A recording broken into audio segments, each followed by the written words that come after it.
صحابی حضرت عوف بن مالک رضی اللہ تعالی کہتے میرا بچہ کافروں نے قید کر لیا، گھر میں غربت پہلے بڑی زیادہ تھی، میں دروازہ رسول پہ آیا، حضور اب کیا کروں؟ تو کہتے ہیں نبی پاک نے فرمایا بھروسہ اللہ کی ذات پہ کر، توکل اللہ کی ذات پہ کر، اور گھر جا کے تسبیح لے کے میاں بیوی بیٹھ جاؤ اور پڑھو لا حول ولا قوت الا باللہ العلی العظیم، جاؤ پڑھو جا کے۔ کہتے میں گھر بیٹھا ابھی چند تسبیحاں پڑھی تھی کہ دروازے پہ دستک ہوئی، دروازہ کھولا تو میرا بیٹا دروازے پہ کھڑا تھا، پلٹ کے دیکھا تو 400 بکریاں بھی لایا تھا۔ وہ میں نے کہا بیٹا یہ کیسے آ گئی؟ کہنے لگے ابا جی مجھے ایک حویلی میں کافروں نے قید کیا ہوا تھا، میں بڑا پریشان تھا، لیکن ابھی تھوڑا دیر پہلے پتہ نہیں کیا ہوا ہے، میں نے یوں ہاتھ لایا تو رسیاں کھل گئی، باہر نکلا ہوں تو 2-3 بندوں پہ نیند کا ایسا غلبہ تھا کہ بے ہوش ہو کے گرے ہوئے تھے، 400 بکریاں بھی تھی، میں نے دروازہ کھولا بکریاں میرے ساتھ دوڑنے لگ گئی ہیں، تو میں 400 بکری بھی لے آیا ہوں، پلٹ پلٹ کے دیکھتا رہا ہوں، پر میلوں کا سفر ہوا وہ آئے ہی نہیں۔ تو والد کہنے لگے بیٹا چلو پہلے مصطفیٰ کریم سے جا کے پوچھ لیں، دیکھیں کیسے مالی مسئلے حل ہوتے، حضور سے جا کے پوچھے کہ ہمارے لیے جائز بھی ہے کہ نہیں۔ کہتے ہیں دروازہ رسول پہ جا کے ہم کھڑے ہوئے تھے کہ نبی پاک نے فرمایا دیکھا رب کریم کا فضل، دیکھا، فرمایا تیرا بیٹا بھی آ گیا، تیری غربت کا بھی حل ہو گیا ہے، یہ کافر کا مال ہے، اسے مال غنیمت سمجھ کے استعمال کر، تیرا ہی ہے۔ امام قرطبی نے لکھا ہے حضرت انس بن مالک رضی اللہ تعالیٰ عنہ کہتے ایک شخص حضور کی بارگاہ میں آ کر یا رسول اللہ صلی اللہ علیہ وسلم غربت بڑی ہے، بڑا دکھی ہوں، بڑا پریشان ہوں۔ تو حضور نے وظیفہ بتایا، فرمایا جب بھی گھر جاؤ نا گھر والوں کو سلام کہنی ہے، اور نبی پاک صلی اللہ علیہ وسلم نے فرمایا جب بھی گھر جا السلام علیکم کہے اور 3 دفعہ سورۃ اخلاص پڑھ دے، اور سورت بھی وہ بتائی جو سب کو آتی ہے، قل هو اللہ احد اللہ الصمد لم یلد ولم یولد ولم یکن لہ کفوا احد، 3 دفعہ یہ پڑھ دے۔ صحابی بڑے سیانے تھے، بڑے مسئلے حل کرتے تھے ہمارے، فٹافٹ بول پڑے وہ صحابی، کہنے لگے حضور میری تو چھوٹی سی فیملی ہے، کئی دفعہ بچے گھر نہیں ہوتے، ننھیال گئے ہوتے ہیں، تو پھر کیا کروں؟ حضور نے فرمایا جب گھر میں کوئی نہ ہو تو اپنے نبی پہ درود و سلام پڑھ دینا، تیرے نبی کا کرم تو تیرے گھر میں ہوگا نا۔ حضرت انس بن مالک رضی اللہ تعالیٰ عنہ فرماتے ہیں کہ ہم انتظار میں تھے کہ بندہ واپس آئے اور رزلٹ بتائے۔ کہتے ہیں وہ کچھ دنوں کے بعد واپس آئے تو عجیب بات کی انہوں نے، ہمسایوں سے کئی دفعہ بندے کی نہیں نہ اتنی بنتی، اور کئی دفعہ لگتا ہے کہ میرا ہاتھ اوپر ہی رہ جائے کہ مجھ سے تگڑے نہ ہو جائے۔ کہتے ہیں وہ آئے، نبی پاک صلی اللہ علیہ وسلم نے کہا کیا حال ہے تیرا؟ تو عرض کرنے لگا یا رسول اللہ صلی اللہ علیہ وسلم وظیفہ تو میں نے اپنے لیے پوچھا تھا اور میرے تو ہمسائے بھی امیر ہو گئے، حضور تو میں نے اپنے لیے پوچھا تھا اور میرے دائیں بائیں والے لوگوں کو بڑی برکت ہوئی ہے۔ تو میرے محبوب مسکرانے لگے، حضور فرمانے لگے گویا برکتیں تیرے گھر میں جب برسی ہیں تو چھن چھن کے ان کا فیض اللہ نے تیرے ہمسایوں کو بھی عطا فرمائے۔ میں نے کئی دفعہ حدیث سنائی ہے کہ ایک صحابی کو نبی پاک صلی اللہ علیہ وسلم نے سرکار نے فرمایا کہ جب اس کا انتقال ہو جائے تو مجھے بتانا۔ صحابی بھی نوجوان تھے، 14-15 سال عمر تھی، انہوں نے پتا اپنے والد صاحب کو کیا کہا، فرمایا میرا انتقال ہو جائے تو حضور کو خبر نہیں کرنی، اس لیے کہ میں رات کو انتقال کروں گا، ایسا نہ ہو کہ نبی پاک آئیں اور یہودیوں کے محلے سے گزر کے اور کوئی یہودی حضور کو تکلیف دے، میں اپنے جنازہ حضور پڑھائے تو بخشش ڈائریکٹ ہے کہ نہیں، فوراً جنت ہے کہ نہیں، لیکن نے کہا میں نہیں چاہتا کہ میں اپنے نفع کے لیے محبوب کو تکلیف دوں۔ تو محبت کا انداز تو کوئی اور ہوتا ہے، جس سے محبت ہوتی ہے اس کے تو بندہ آرام کا سکون کا کہتا ہے جی میرا بڑا پیار ہے، ٹھاؤ میں آیا جو اوڑا اس ویلے میں ان دوبارہ آماندہ، یہ کیسی بات ہو؟ تو یہ محبت نہیں ہے، یہ لالچ ہے۔ بہرحال یہ بات عرض کرنے جا رہا ہوں، میں مضمون پر رہتا ہوں، مضمون کو سمجھیے گا۔ سید صاحب کہتے ہیں وہ بندہ جب جانے لگا تو میں نے اس کو کہا، میں نے کہا یار تو سویرے پوچھ لیتا، کیا حرج تھا، صبح پوچھ لیتا۔ حضرت صاحب بوڑھے آدمی، آدھی رات کو تکلیف دی، ابھی 2 گھنٹے میں سحری ہونے والی تھی، تو کہتے ہیں وہ چلا گیا تو سید صاحب نے مجھے بلایا، کہنے لگے محمود مسئلہ میں نے بتایا، تمہیں کیا تکلیف ہے؟ اور پھر فرمانے لگے میرا دین میرا مشن ہے، میرا دین میرا مشن ہے، شکر کرو کسی نے بات پوچھی تو ہے نا، اور اگر کوئی میرے دین کے معاملے میں کوئی بات کرنے آتا ہے تو میں اسے اکتاتا نہیں ہوں۔ تو جب انسان راضی بالرضا رہنے لگتا ہے نا، پھر وہ ہر روز نماز پڑھ کے تکلیف نہیں اسے ہوتی، پھر روز درود شریف پڑھ کے وہ یہ نہیں کہتا کہ چلو 2-4 چھٹیاں بھی کر لو، پھر روزانہ تلاوت کر کے اسے کہیں دقت محسوس نہیں ہوتی، کیونکہ اب وہ چاہتا ہے کہ جس حال میں میرا رب رسول مجھے رکھیں گے، جو حکم دیں گے، میں نے اس سے کوئی تنگی محسوس نہیں کرنی، میں نے اس کے مطابق چلنا۔ اور قرآن مجید نے ایک نیا انداز اختیار کیا سورہ مائدہ کے اندر، اس کی آیت نمبر 119 ہے۔ اللہ کریم نے فرمایا رضی اللہ عنہم ورضوا عنہ، صحابہ کی بات ہو رہی ہے، فرمایا وہ اللہ سے راضی ہے اور اللہ ان سے راضی ہے۔ حضرت سیدنا موسیٰ علیہ السلام نے عرض کی کوہ طور پہ جا کے، مولا میری قوم پوچھتی ہے کہ کوئی ایسا کام بتا جو ہم کریں تو ہم سے راضی ہو جائے۔ حضرت موسیٰ کی قوم کا خیال تھا کہ تہجد کا حکم آئے گا تو پڑھیں گے، صدقات کا حکم آئے گا تو دیں گے، جہاد کی بات ہوگی تو کریں گے۔ کچھ جو نیک لوگ تھے ان میں سے انہوں نے یہ پیغام دیا کہ مالک ہمیں بتائے کہ وہ کس کام پہ راضی ہوتا ہے، ہم وہ کام کریں تاکہ اللہ ہم سے راضی ہو جائے۔ حضرت موسیٰ کلیم کہتے ہیں میں نے عرض کی مولا میری قوم پوچھتی ہے کہ کون سا ایسا کام کریں کہ تو راضی ہو جائے، تو رب کریم نے ارشاد فرمایا موسیٰ کہتے میرا خیال تھا کوئی لسٹ ملے گی، لیکن مالک نے ایک جملہ کہا، ایک جملہ، اور تفسیروں کے دریا بہا دیے۔ عرش کے مالک نے فرمایا موسیٰ ان سے کہو جا کے کہ وہ مجھ سے راضی ہو جائے، میں ان سے راضی ہو جاؤں گا، مجھ سے راضی ہو جائے۔ بندے اللہ سے راضی ہی نہیں راضی ہوتے۔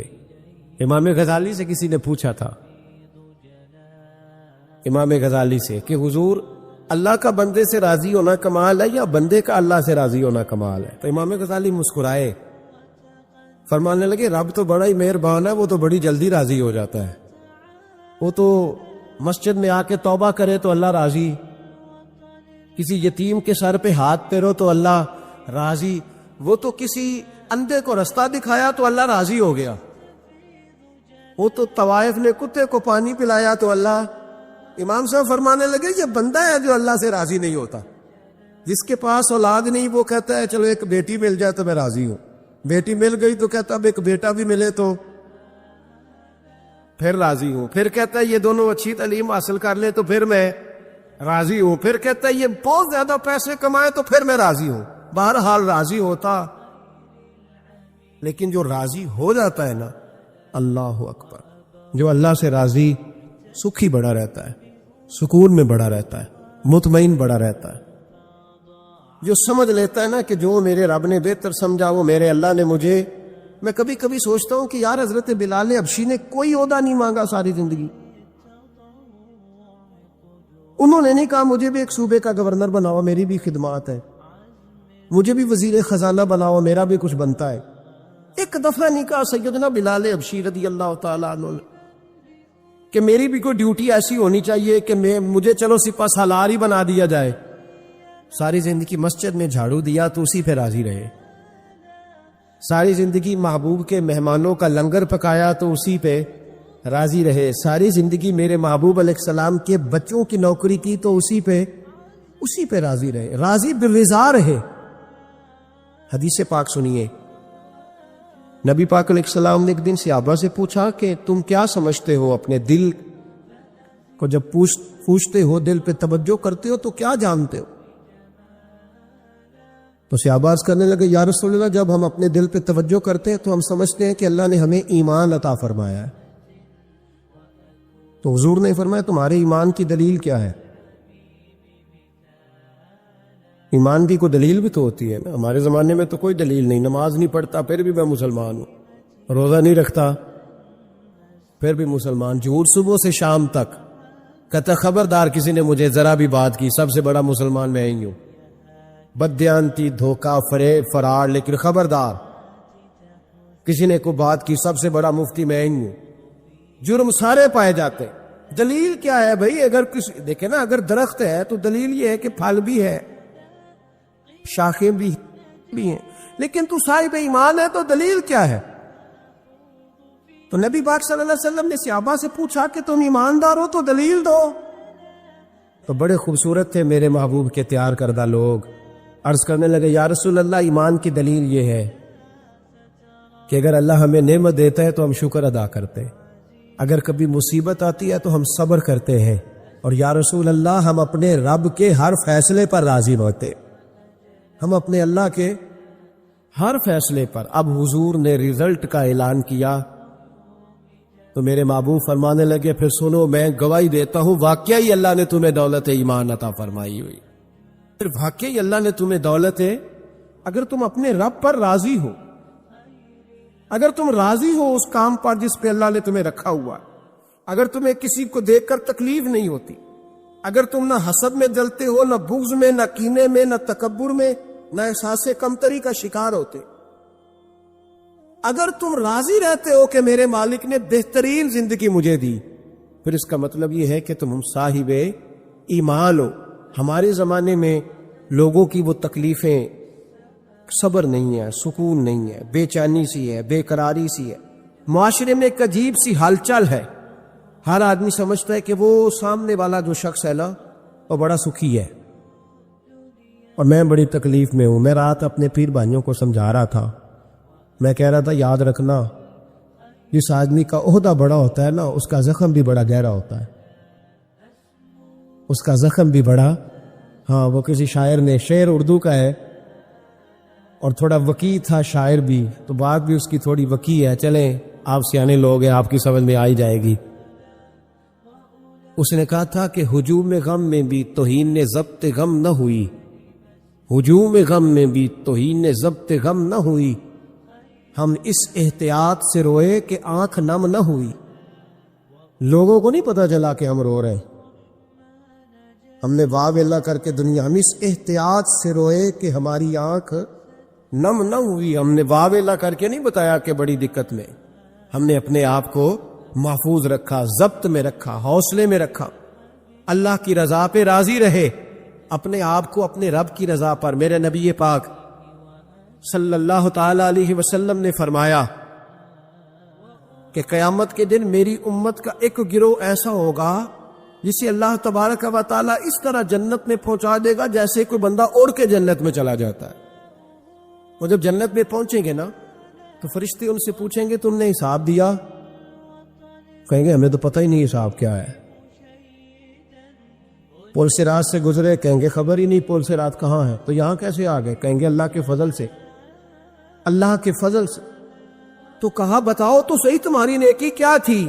تو کہیں گے دو باتیں تھیں, ایک تو ہم اللہ کے حلال کو حلال جانتے تھے, رب کے حرام کو حرام جانتے تھے, اور دوسرا یہ تھا کہ ہم اللہ کے ہر فیصلے پہ راضی رہتے تھے, اللہ کے ہر فیصلے پہ.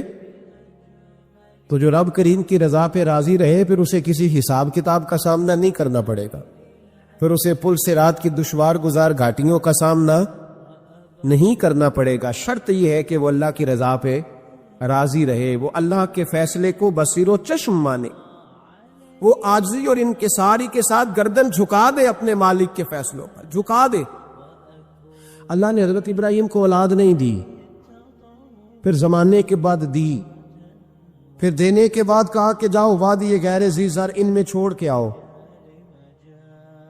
سخت گرمیاں ہو جائے تو لوگ بچوں کو سکول نہیں بھیجتے, چھٹیوں کا اعلان ہو جاتا ہے, لیکن حضرت ابراہیم چھوڑ آئے بچہ. اور بچہ, ایک تو بچہ اللہ تعالیٰ روٹین میں دیتا ہے تو اس کی قدر و منزلت اور ہوتی ہے, اور ایک بندہ بڑی دعاؤں, التجاؤں, خواہشات کے بعد لیتا ہے, اس کی قدر و منزلت. وہ بچہ جو بڑی دعاؤں کے بعد لیا, کا چھوڑاؤ, کوئی کھانا نہیں, پانی نہیں, دانا نہیں, حضرت ابراہیم چھوڑ آئے. 13 سال اکٹھے رہنے کی اجازت نہ ملی, اور جب اجازت ملی تو کہا اب چھری اٹھاؤ اور بیٹے کی گردن پہ چلا دو. آپ اس کو آسان کام سمجھتے ہیں؟ اتنی تسلیم و رضا, ہر فیصلے پہ راضی ہونا, ہر فیصلے پہ. یہاں ہمارا حال یہ ہے کہ 2 منٹ کے لیے تکلیف آتی ہے تو لوگ واہ ویلا کرتے, شور بچاتے, کفر بولتے. ہر آدمی آپ اس کو ٹٹول کے دیکھیں تو کہتا ہے سب سے تکلیف میں ہی ہوں. کس سولی پہ لٹکے ہوئے ہم؟ آخر کون سا معاشرے کا ایسا دکھ ہے جو صرف ہمارے پاس ہی آ گیا؟ ہر آدمی کہتا ہے مجھے نہ چھیڑنا، سب سے زیادہ غمگین میں ہی ہوں. بھائی بتا تو صحیح نا کہ آخر کون سی ایسی چیز ہے جو مالک نے تجھے عطا نہیں فرمائی. لیکن ہماری آزمائشیں ہیں، ہمارے جملے ہیں، ہماری گفتگو ہے کہ ان سے شکوہ چھلکتا ہے، ان سے شکایتیں ٹوٹ ٹوٹ کے نیچے گرتی ہیں. ہم یہ سوچتے ہی نہیں کہ ہمیں نہیں پتا ہمارے حق میں بہتر کیا ہے.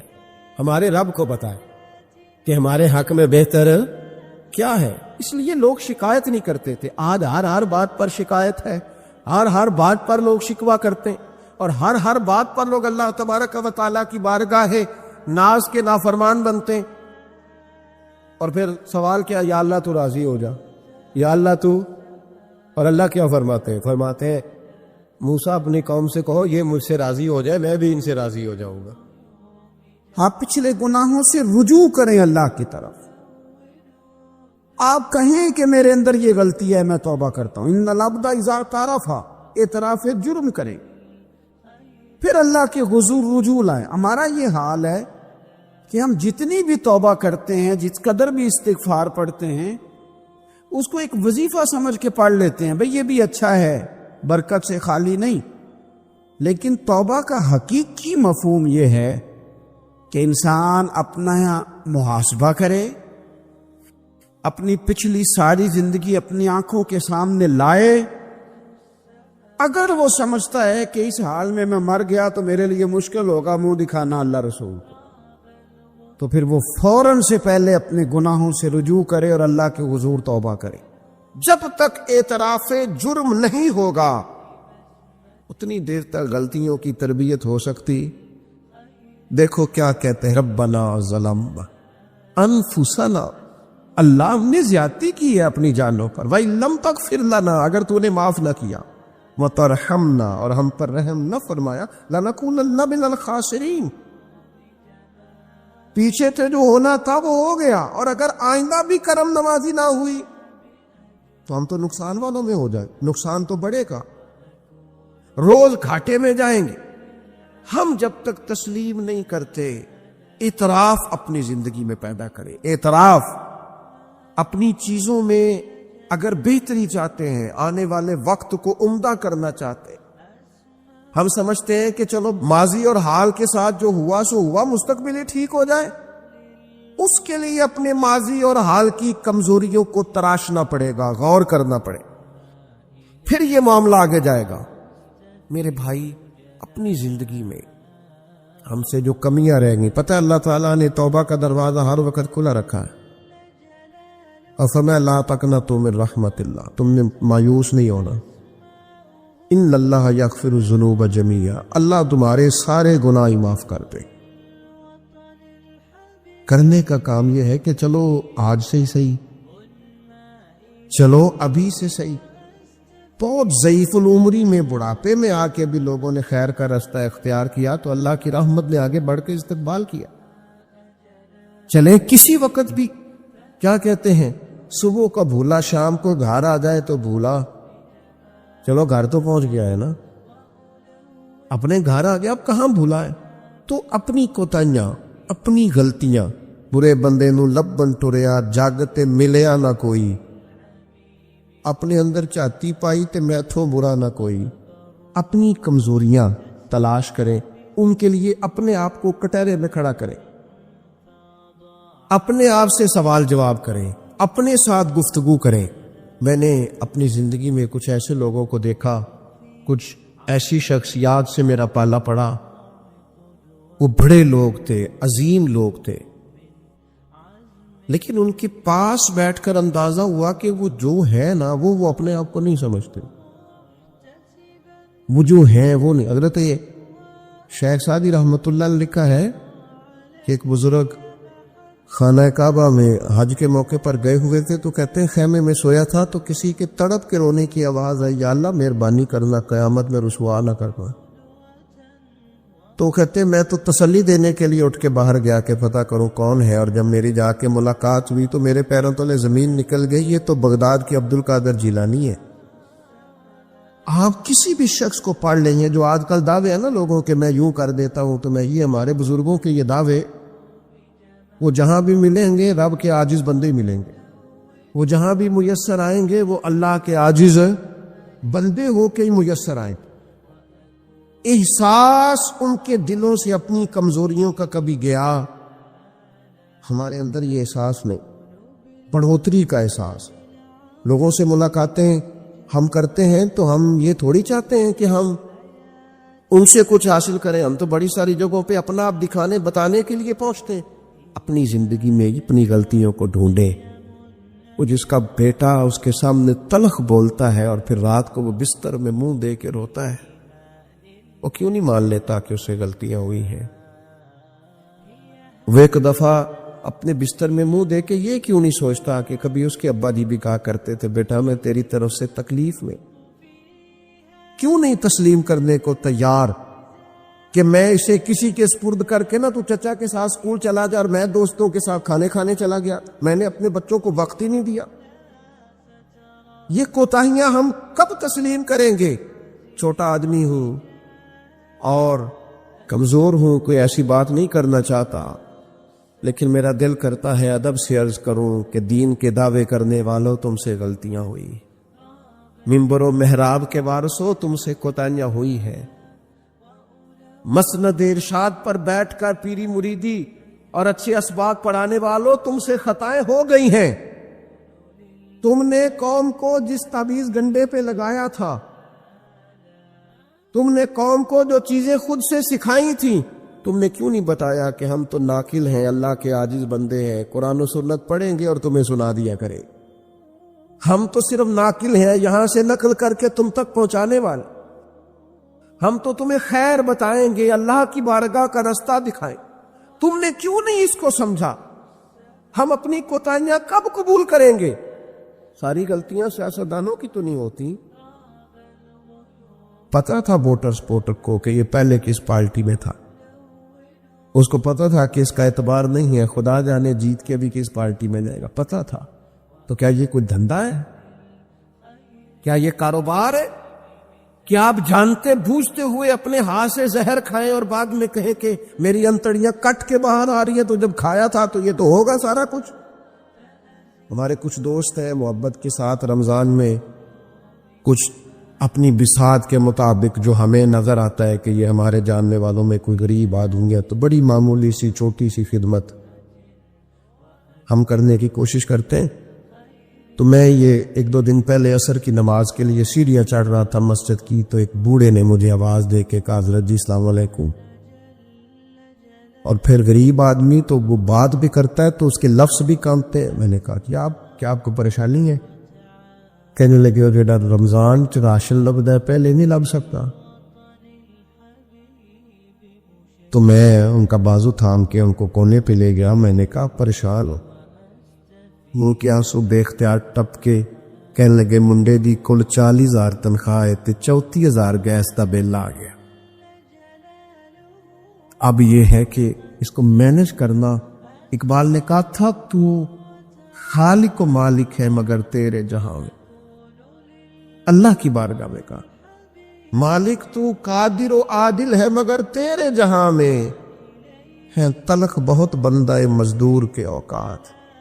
اللہ تیری حکمتیں ہیں، تو ہی بہتر جانتا ہے، ضرور کوئی حکمت ہوگی، لیکن بعض لوگ تکلیف میں کیسے مینج کریں؟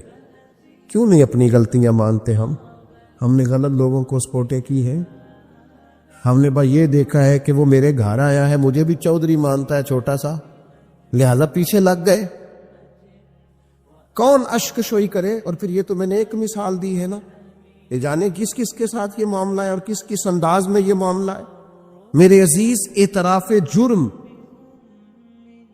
اپنی غلطی کا احساس، یہ نعمت اگر ہمیں میسر آئے، کسی بھی سیاسی جماعت کا کوئی آدمی بھی ٹی وی پر آتا ہے اور وہ جب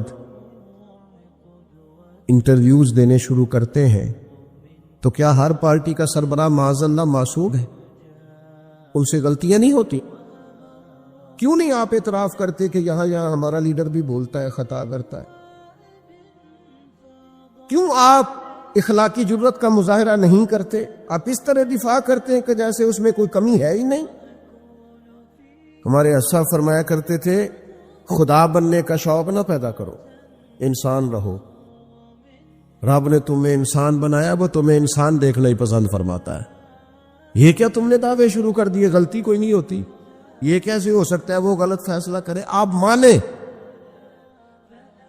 بندے کی توبہ اللہ کب قبول کرتا ہے؟ مشکات میں حدیث ہے سیدہ عائشہ صدیقہ سے، حضور فرماتے ان العبد اذا اعترف، یہ لفظ ہے سرکار کے، اس پر غور کی، فرمایا بے شک جب بندہ اعتراف جرم کرتا ہے رب کی بارگاہ میں بیٹھ کے، وہ مان جاتا ہے یا اللہ یہ مجھ سے بھول ہو گئی، میں نفس کے ہاتھوں مجبور ہو گیا، یہ مجھ سے غلطی ہو گئی، شیطان نے ان العبد اذا اعترف، بے شک جب وہ رب کی بارگاہ میں اعتراف جرم کرے، ثم تاب، پھر توبہ کرے، تو تاب اللہ علیہ، اللہ فوراً اس کی توبہ کو قبول فرما لیتا ہے۔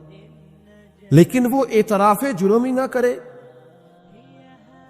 وہ اپنی خطائیں ہی تلاش نہ کرے، وہ کسی جگہ ماننے کو تیار نہ ہو۔ اعتراف کرنا یہ اعلیٰ درجے کے لوگوں کا کام ہو، مان جانا یہ بلندی اخلاق والے لوگوں۔ ہم سے کوتاہیاں ہو گئی، میں آپ کی خدمت میں ادب سے عرض کروں گا، زندگی میں بہت ساری چیزوں سے پرہیز بڑا ہی ضروری ہے، اس لیے اپنی ذات کے طواف سے پرہیز بھی بڑا ہی ضروری ہے۔ اپنی ذات میں الجھ کے زندگی نہیں گزار، میں سمجھدار ہوں، میں بڑا سمارٹ ہوں، اور دیکھو میری تدبیر سے میرا نظام بڑا اچھا چل رہا ہے، میری حکمتیں بڑی کامیاب جا رہی ہیں، دیکھو میں نے جو سوچا تھا اس کے مطابق منصوبہ بندی ٹھیک ہے، میں کئی لوگوں پر سبقت لے جا چکا ہوں، میں آگے بڑھ چکا ہوں۔ یہ ذات کا طواف ہے۔ اپنی ذات کے طواف سے نیچے اتر کر سوچ لیں اور دو چیزیں اپنے ذہن میں بٹھا لیں، طے کر لیں، زندگی روحانیت کی طرف بڑھنے لگی۔ ایک یہ چیز اپنی ذہن میں بٹھا لیں کہ میرے اندر زندگی میں جو کمیاں کمزوریاں رہ گئیں وہ میری وجہ سے ہے، اور اگر کوئی خیر ملی ہے تو وہ محض اللہ کے فضل کی وجہ سے، میری طاقت کے سبب کچھ نہیں ہے، محض فضل الہی۔ یہ دو چیزیں جب بندے میں پیدا ہوتی ہیں تو اس کی روحانیت مضبوط ہوتی، ورنہ تو اپنی ذات کے چنگل سے لوگ آزاد ہی نہیں ہوتے۔ اعتراف، حضرت معاذ بن مالک رضی اللہ تعالیٰ عنہ نے آ کے عرض کی حضور بہت بڑا جرم ہو گیا، نبی کریم نے توجہ ہی نہیں کی، پھر عرض کی حضور بھول گیا تھا، سرکار نے رخ پھیرا، پھر عرض کی حضور بھول گیا تھا، کریم فرمانے لگے کیسی ذہنی الجھاؤ کی بات کرتا ہے، پھر فرمایا دیکھو محسوس کرو ہوش میں تو ہے، عرض کی حضور مہربانی کرتے، یہ جو احساس ندامت ہے سونے نہیں دیتا، کرم نوازی کرے۔ یعنی ایک شخصیت حاضر بارگاہ ہوئی ہے، عرض کی حضور جرم ہو گیا بہت بڑا، سرکار نے توجہ ہٹائی، پھر عرض کی حضور بھول گیا تھا، خطا ہو گئی، پھر توجہ ہٹائی، عرض کی حضور اگر میرے لیے طہارت کا سامان نہ کیا گیا تو میں بہت بڑے نقصان میں چلا جاؤں گا، کرم نوازی کر دی جائے۔ فرمایا دیکھو لوگوں ہوش میں تو ہے، یا رسول اللہ بالکل ہوش میں۔ نبی کریم علیہ الصلوۃ والسلام نے فرمایا لے جاؤ سنسار کرو، پتھر مارے گئے، سنسار کیا گیا، اعتراف کیا، مانا، سزا قبول کی، اپنے لیے فیصلہ کیا کہ مجھے سزا لینی چاہیے۔ ان کا وصال ہوا، یہاں تک تو معاملہ ان کا تھا، لیکن اس اعتراف پر انعام یہ ملا کہ محبوب نے فرمایا غسل کفن کرو، میں خود جنازہ پڑھاؤں گا۔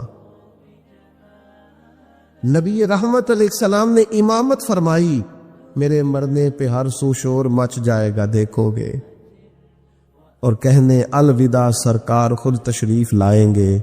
اور کسی درویش نے کہا تھا مرن تو بعد دو مکھڑا میرا ہو جاوے جے تازہ، پھر سمجھ لینا محبوب میرے نے آن پڑیا جنازہ۔ سرکار نے امامت فرمائی، تدفین ہوئی۔ کسی شخص نے بعد میں کہا اس نے فلان جرم کیا ہے، تو حضور فرمانے لگے چپ کر، تجھے پتا ہے وہ کہاں ہے اس وقت؟ یا رسول اللہ کہاں ہے؟ فرمایا جنت کی نہروں میں غوطے لگا رہے. اور حضور فرمانے لگے اس بندے نے ایسی اعلیٰ توبہ کی ہے کہ اگر میں اپنی ساری امت میں اس کی توبہ ساری امت میں، فرمایا اس کی توبہ اگر قیامت تک آنے والے سارے امتیوں میں بانٹ دوں تو اللہ سب کی بخشش فرما دے گا، سب بخشے جائیں گی اس ایک کی توبہ کی برکت. کیوں؟ ہاتھ باندھ کے عرض کی حضور مہربانی کریں، میرے سے یہ غلطی ہو گئی ہے، شفقت کریں، مہربانی فرما. دوستو اپنی زندگی میں اعتراف والا مزاج تو پیدا کرو یار. اپنی زندگی میں جو لوگ اپنی غلطیاں ماننا شروع کر دیتے ہیں وہ ایک فائدہ اپنے ساتھ کرتے ہیں اور ایک اپنی آنے والی نسل کے ساتھ فائدہ کرتا ہے. ان کو پتہ چلتا ہے کہ ہمارے بزرگ ہمیں یہ کہہ رہے ہیں، ہمارے والدین کا بیٹا یہاں میں بھول گیا تھا اور میری اس غلطی کی بنیاد پر مجھے یہ نتائج بھگتنا پڑے اور بہت ساری چیزوں پر میں بہت سارے لوگوں سے پیچھے رہ. یہ خطا نہ کرنا زندگی میں. لیکن وہ ہمیں اپنی تعریفیں سنانے سے فرصت ملے تو اپنی غلطیوں کی طرف جائیں. ہمیں آئینہ ہر روز ہمارا ہی حسن ہمیں ہی دکھاتا رہتا. اگر ہمیں کہیں کوئی کمزوری نظر آئے تو تب ہے نا. صوفیاء کرام کے سرخیل ہے حضرت مجدد الفسانی رحمت اللہ علیہ. تو شیخ سے کسی نے کہا خوش بخت انسان کون ہوتا ہے؟ تو مجدد صاحب فرمانے لگے جسے اپنی غلطیاں نظر آنی شروع ہو جائیں. خوش بخت ہے وہ آدمی جس کو اپنے گریبان میں منہ ڈالنے کا شوق پیدا ہو، خیال آئے تو اس کی تربیت شروع ہو جاتی. لیکن جو ہر بات، میں ایک چھوٹی سی بات آپ کی خدمت میں عرض کروں، میں آپ اس سے اختلاف کر سکتے ہیں، تو میرا تجربہ یہ ہے، میں نے تعلیمی زندگی گزاری ہے، میرا تجربہ یہ ہے کہ جو نہیں نہ پڑھا اپنی وجہ سے نہیں پڑھا. کہے بعد میں وہ کہ جو خاندانی مسائل بڑے تھے، مجبوریاں بڑی تھی گھر کی، کہے جو جس نے کہنا ہے کہے، اور میں یہ بات ماننے کو تیار نہیں ہوں. اس لیے کہ میں نے اپنی زندگی میں دیکھا جنہوں نے پڑھنا تھا نا وہ پارٹ ٹائم جاب بھی کرتے تھے اور پڑھائی بھی کرتے تھے. وہ میں خود، ہم دوست جایا کرتے تھے، اب تو میں نے کبھی یہ سنا بھی نہیں، لیکن یہ جو لوگ بڑی عمر کے ہیں انہیں پتہ ہوگا، آدھی قیمت پر کتابیں مل جاتی تھی اور پھر اس کو جا کے دوبارہ بیچ کے آتے تھے، وہ پھر 25% قیمت ملتی تھی اس کی اگلے سال. تو اس طرح سے سمٹے ہوئے خرچوں میں اور اس طرح اخراجات کی کفایت شاری میں لوگ پھٹیوں پر بیٹھ کے پڑھتے رہے. اور بہت ساری مائیں بستہ لے کے دینے کی پوزیشن میں نہیں ہوتی تھی، تکیے کے غلاف میں پہنی ہوئی کتابیں. اور 3 دوستوں نے مل کے ایک چٹائی خریدنے کا پلان بنا لیا، اس پر بیٹھے ہوئے اور پھر ایک دوات کے ساتھ 3 قلم اسی دوات میں ڈبو کر وہ اپنا اپنا کام کرنے والے، اور ایک دوسرے پر احسار بھی کیا جا رہا ہے. تو پین میں سیاہی بھرنے کا احسار کیا جا رہا ہے، کسی کو دی بھی جا رہی ہے تو کہا تھوڑی گاچی دے دو تاکہ میں بھی اپنی پھٹی کو صاف کر لوں. لیکن یہ پڑھتے پڑھتے لوگ، چھوٹی کتابوں پہ پڑھتے پڑھتے انہوں نے بڑے بڑے انقلاب برپا کر دیے. ہم یہ دیکھتے رہے، اپنی کمزوریوں کی وجہ سے لوگ پیچھے رہ گئے جو رہ گئے، ورنہ جن لوگوں نے تھوڑی سی بھی توجہ کی اللہ تعالیٰ نے ان کی مدد فرمائی. زندگی میں جو جس مقام پر بھی کھڑا ہے، وہ ابھی بیٹا ہے یا والد بن چکا ہے، وہ ابھی شاگرد ہے یا استاد کے منصب پر فائز ہو چکا ہے، وہ ابھی طالب علم ہے یا عملی زندگی میں کسی شعبے کے ساتھ منسلک ہو چکا ہے، اگر وہ چاہتا ہے کہ اگلی زندگی میں کم از کم ناکام نہ ہو تو پیچھے جو اس سے کوتاہیاں ہو گئی ہیں ان کا اعتراف کرنا شروع کرے. ضروری نہیں اس کے پوسٹر چھپائے اور لوگوں کو بتائے، وہ اپنے آپ سے تو گفتگو کرے، اپنے رب کے حضور تو حاضر ہو کے اپنی غلطیوں کو مانے، وہ تسلیم تو کرے کہاں کہاں اس سے خطائیں رہ گئی ہیں، کہاں کہاں اس سے غلطیاں رہ گئی، کہاں کہاں وہ بھول گیا، کہاں کہاں اس نے سمجھنے میں اور اپنا شعور بلند کرنے میں دیر کر دی. لوگوں کا دل کرتا ہے ان کی اصلاح ہو جائے، پر کوئی درد والا ہو کوئی ایسی بات ہو تو تب ہے نا جی. آئے ہائے. حضرت عبداللہ ابن مسعود کہنے لگے کاش یہ قرآن پاک پڑھتا. یہ کہہ کے چلے گئے. باہر وہ نکلا نا، جب سارے لوگ باہر نکلے اس معاذ اللہ بری مجلس سے، چین گوئیاں ہو رہی تھی کہ آج تو یہاں حضرت عبداللہ ابن مسعود بھی آئے تھے. تو زازان سے کسی نے کہا کہ آج نا حضرت عبداللہ ابن مسعود نے تیری آواز سنی، تیری آواز. تو وہ کہہ رہے تھے کاش اتنی سونی آواز سے قرآن پڑھتا تو مزہ آتا، کاش.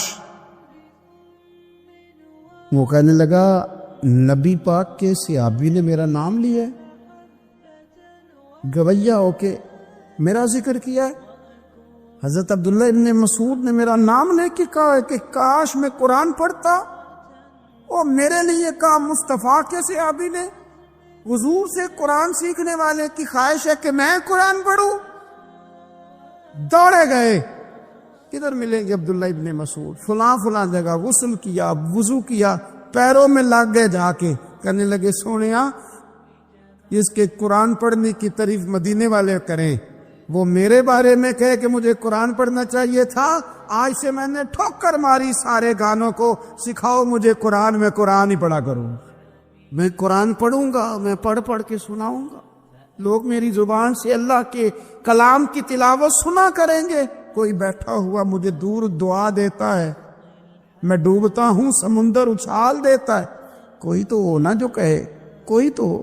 فرمانے لگے بس ہو گئی حضور، آپ دیکھیں گے میں قرآن ہی پڑھوں گا. میری زبان سے اب اللہ کی کتاب کی تلاوت ہی ہو گئی، طے ہو گئی بات. تو کسی نے نصیحت لینی ہے توبہ کے لیے تو ایک جملہ بھی کافی ہے. حضرت صعصع بن ناجیہ رضی اللہ تعالیٰ عنہ لگے یا رسول اللہ صلی اللہ علیہ وسلم، میرے 2 اونٹ گم ہو گئے. میں اپنے تیسرے اونٹ پر بیٹھ کر اپنے 2 اونٹ ڈھونڈنے نکلا. اے میرے قریب محبوب، اے محبوب دو عالم صلی اللہ علیہ وسلم، میں اونٹ ڈھونڈتے ڈھونڈتے جنگل کے اس پار گیا جہاں پرانی آبادی تھی. وہاں میں نے اپنے ان 2 اونٹوں کو پا لیا. ایک بوڑھا آدمی جانوروں کی نگرانی پہ بیٹھا تھا. اس کو جا کر کے میں نے کہا 2 اونٹ میرے ہیں. وہ کہنے لگا یہ تو چرتے چرتے آ گئے تھے، تمہارے ہیں تو لے جاؤ. انہی باتوں میں اس نے پانی بھی منگوا لیا، چند کھجوریں بھی آ گئیں. میں پانی پی رہا تھا، کھجور کھا رہا تھا کہ ایک بچے کی رونے کی آواز آئی. تو بوڑھا پوچھنے لگا بتاؤ بیٹی آئی کہ بیٹا؟ میں نے فٹافٹ پوچھا پھر اگر بیٹا ہوا تو کیا کرو گے، بیٹی ہوئی تو کیا کرو گے؟ کہنے لگا اگر بیٹا ہوا تو قبیلے کی شان بڑھائے گا، اگر بیٹی ہوئی تو میں ابھی اسے زندہ دفن کرا دوں گا، اس لیے کہ میں اپنی گردن اپنے داماد کے سامنے جھکا نہیں سکتا. میں بیٹی کی پیدائش پر آنے والی مصیبتیں برداشت نہیں کر سکتا، میں ابھی دفن کرا دوں گا. یہ بات سن کے میرا کلیجہ نرم ہو گیا. میں نے اسے کہا پھر پتہ کرو بیٹی ہے کہ بیٹا ہے. اس نے معلوم کیا تو پتہ چلا بیٹی آئی ہے. میں نے کہا واقعی تو دفن کرے گا؟ کہنے لگا ہاں. میں نے کہا دفن نہ کر، مجھے دے دے، میں لے جاتا ہوں. یا رسول اللہ صلی اللہ علیہ وسلم، وہ مجھے کہنے لگا اگر بچی تمہیں دے دیں گے تو تم کیا کرو گے؟ میں نے کہا تم میرے 2 اونٹ رکھ لو، بچی دے دو. کہنے لگا نہیں 2 نہیں، یہ جو جس اونٹ پہ تو بیٹھ کے آیا یہ بھی لے لیں گے. جناب صعصع بن ناجیہ عرض کرنے لگے اے محبوبہ میرے کریم رسول، میں نے نہ اس کو کہا ایک آدمی میرے ساتھ بھیج، مجھے گھر چھوڑ آئے اور اونٹ میں اسے واپس دے دیتا ہوں. یا رسول اللہ صلی اللہ علیہ وسلم، میں نے 3 اونٹ دے کے ایک بچی لی. حضور اس بچی کو لا کے میں نے اپنی کنیز کو دیا، نوکرانی کو. حضور میں روز جاتا، اسے دودھ پلا رہی ہوتی. حضور وہ اسے کھجور نرم کر کے کھلا رہی ہوتی. یا رسول اللہ وہ بچی میری داڑھی کے بالوں سے کھیلتی، وہ میرے سینے سے لگتی. حضور مجھے نیکی کا چسکا لگ گیا. پھر میں ڈھونڈنے لگا کون کون سا قبیلہ بچیاں دفن کرتا ہے. یا رسول اللہ میں ڈھونڈنے لگا. حضور میں 3 اونٹ دے کے ایک بچی لایا کرتا. یا رسول اللہ میں نے 360 بچیوں کی جان بچائی ہے، اور حضور میری حویلی میں 360 بچیاں پلتی ہے. اے آمینہ کے لال، بتا میرا مالک مجھے اس کا اجر دے گا؟ کہتے ہیں حضور کا تو رنگ ہی بدل گیا، داڑھی پہ آنسو گرنے لگے، اٹھ کے مجھے سینے سے لگایا، میرا ماتھا چوم کے فرمانے لگے یہ تجھے اجر ہی تو ملا ہے، رب نے تجھے دولت ایمان عطا کر دی ہے، یہ اجر ہی تو ملا ہے کہ رب نے تجھے اسلام کی دولت دے دی، یہ اجر ہی تو ملا ہے، یہ ملا ہے اجر۔ اور محبوب فرمانے لگے یہ تیرا دنیا کا اجر ہے، اور تیرے رسول کا وعدہ ہے قیامت کے دن بھی رب کریم تجھے خزانے کھول کے اجر عطا فرمائے۔ ایک صحابی تھے حضرت جناب سیدنا خفاف بن ایمار غفاری رضی اللہ تعالی، انہوں نے بڑا کردار ادا کیا تھا میدان احد میں، انہوں نے اور ان کے صاحبزادے نے۔ تو ان کی بیٹی ایک دن حضرت عمر کے پاس آئی، اب وہ بیٹی بیاہ کے جا چکی تھی، اس کی شادی ہو گئی تھی، حضرت خفاف بن ایمار رضی اللہ تعالیٰ عنہ کی صاحبزادی اپنے سسرال چلی گئی تھی، وہاں اس کا خامد انتقال کر گیا، وہ خاتون واپس آ گئی، وہ حضرت عمر سے ملی، بیوہ عورت۔ اس بیوہ خاتون نے آ کے یہاں تو میرے بھائی وہ فوجی بیچارے جن کی بیویاں، جن کو ایک تقریب میں تو خوب ایوارڈ دینے کے لیے بلایا جاتا ہے، میں نے یتیمی کا وقت گزارا ہے، مجھے پتا ہے کہ 2-4 مہینے لوگ آ کے کہتے ہیں کوئی حکم ہوا تو 10 آجے، پھر جب 1 سال گزر جاتا ہے تو پھر لوگ کہتے ہیں 4 بھرا نے کام کیوں نہیں کر دے؟ تو ایسے تو نہیں نا کہ ابا ایسے ہی چلا گیا تھا، بڑا کچھ دے کے گیا ہے، کدھر ہے فلانی چیز؟ لوگوں کا نظریہ تھوڑے عرصے کے بعد اور ہو جاتا ہے۔ آپ نے بڑے بڑے شہداء کے گھروں میں ایوارڈ تو دیے، کیا کبھی آپ نے پلٹ کر دوبارہ غور کیا کہ ان کے بچے کہاں ہیں، ان کی بیوہ کس حال میں ہے؟ وہ زمانے کی تیز دھوپ اور تیز آندھی کا مقابلہ کیسے کر رہے ہیں؟ بغیر باپ کے جو انسان کو کھلے آسمان تلے وقت گزارنا پڑتا ہے وہ کتنا کو مشکل ہوتا ہے، وہ کس طرح ٹائم گزار رہے ہیں، یہ کبھی سوچا لوگوں نے؟ یہاں تو نرنگیے سیاست دوراں تو دیکھیے منزل انہیں ملی ہے جو شریک سفر نہ تھے، جو نکلے ہی نہیں تھے وہ منزل تک پہنچ گئے، اور جنہوں نے جوانیاں گزار دی وہ رستے میں رہ گئے۔ حضرت خفاف بن ایما کی صاحبزادی بیوہ ہو کے آ گئی، بچے ساتھ تھے، سرے راہ جناب عمر سے ملی اور مل کے کہنے لگی حضور میں اس صحابی کی بیٹی ہوں جنہوں نے احد والے دن اپنے بیٹے کے ساتھ مل کے معاشرہ کیا تھا، بچے میرے یتیم ہو گئے ہیں، میں بیوہ ہوں۔ حضرت فاروق اعظم رضی اللہ تعالیٰ عنہ نے فہرست نہیں مانگی، خرچے کی ڈیٹیل نہیں مانگی، تم آنا فلانے سے ملنا، پرسوں 9 بجے آ جانا دفتر، یہ کوئی بات نہیں کی۔ حضرت عمر غور سے کھڑے، اس بیٹی کی بات سنی، چھم چھم سیدنا فاروق کی آنکھوں سے آنسو گرے، دوڑ کے گھر گئے، ایک اونٹ نکالا، وہاں سے مال غنیمت کا مال کے بھر کے 2 بوریاں، اور بوریوں میں کیا تھا؟ چاندی بھی تھی، نقدی پیسے بھی تھے، کچھ ضرورت کا سامان بھی تھا، غلہ بھی تھا، 2 بوریاں بھر کے اونٹ پہ رکھ کے خود لگام اس بیٹی کے ہاتھ میں تھما کے کا پتر سامان بھی تیرا ہے، اونٹ بھی تیرا ہے، اور یہ نہ سمجھنا یہی کچھ تجھے دیا ہے، جب یہ ختم ہوگا تو رب تیرے لیے اور بندوبست فرمائے گا۔ کیا مانا کہ ڈیوٹیاں لگا دی گئی ہیں، ہمیں پتہ ہے یہ سامان کب تک ختم ہو جائے گا، پیسے کب تک ختم ہو جائیں گے، تیرے لیے میں نے نئے حکم بھی جاری کر دیے ہیں۔ حضرت عمر وظیفہ لگانے لگے تو حضور کے گھر میں خدمت کرنے والے حضرت اسامہ بن زید کا وظیفہ ڈبل لگایا، اور اپنے بیٹے عبداللہ ابن عمر کا وظیفہ سنگل لگایا۔ تو حضرت اسامہ بن زید کہنے لگے ابا جی میں نے تو ہجرت بھی کی، جہاد بھی کیا، اسامہ تو ان دنوں بچے تھے۔ تو حضرت سیدنا عمر فاروق جواب میں کہنے لگے پتر، اسامہ کے والد زید نے بھی حضور کے گھر میں نوکری کی، اسامہ بھی نوکری کر رہا ہے۔